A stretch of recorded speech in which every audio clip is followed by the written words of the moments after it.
Autism wanders.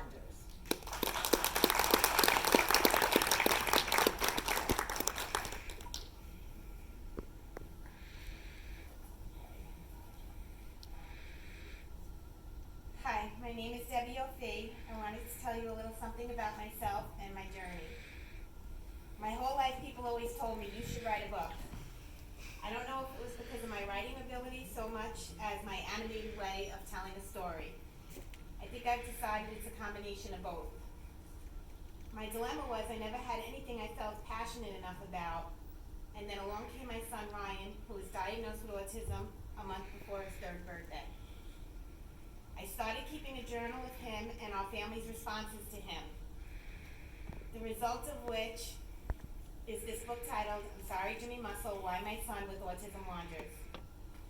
I think the best thing for me to do is to read you the first, very short chapter that goes to the heart of the story without spoiler alerting.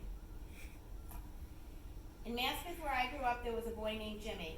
All the kids called him Jimmy Muscle. He was dark-skinned, maybe Hispanic, and a little chubby. He was probably a few years older than me, so when I was 12, he was 14 or 15. He would bop along, always on his own, looking up at the sky in his own world, and always smiling, a kind, harmless smile. He was called Jimmy Muscle because he would often offer his flex muscle for people to feel.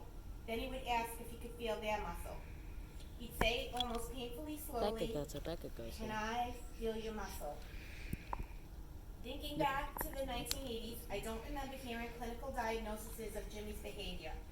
People said he's slow, or more vaguely, and definitely more hurtfully, there's something wrong with him.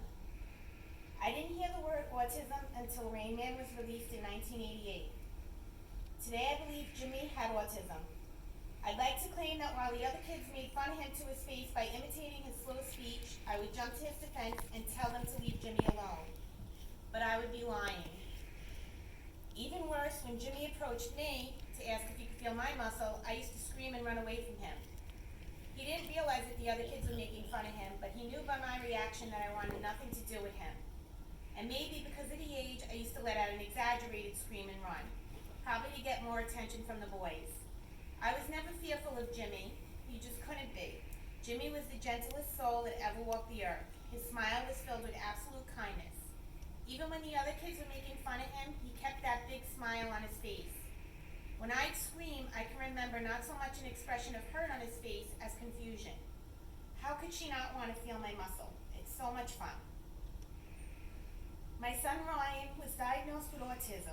I can't tell you how often I think of Jimmy Muscle when I watch Ryan. Jimmy Muscle had a sort of hop-skip combo to his walk. Ryan has a similar walk. They also share a special look in their eyes. They have a sparkle. As with Jimmy, Ryan looks off to the distance, always with wonderment, as if telepathically communicating with spiritual beings. Jimmy haunts me. I want to go back in time and do the right thing. I want to reverse my behavior and stand up to the other kids and say, hey, he doesn't know that you're making fun of him, but I do. Leave him alone. I try to assuage the guilt by saying that it didn't matter because he didn't understand. He wasn't in on the joke. He was happy. Every once in a while, I'll pull Ryan close and I will hug him and I will whisper, I'm sorry, Jimmy Muscle. Luckily, my story has a happy ending, but my book goes on to put a spotlight on children with autism who have a dangerous tendency to elope, wander, and bolt. I want to share the following statistics and facts. 1 in 59 children have autism. Boys are 4 times more likely to have autism than girls. 48% of children with autism wander. Children with autism a lot of times are attracted to water. 91% of accidental deaths of children with autism is due to drowning. I don't speak publicly very often, so I wanted to take this opportunity in this forum to say to my other son, JT, who I have not written a book about yet, but I can, I wanted to thank him through the years for showing us what unconditional love is, what patience is, and what acceptance is really about. We love you, JT. Thank you for being here.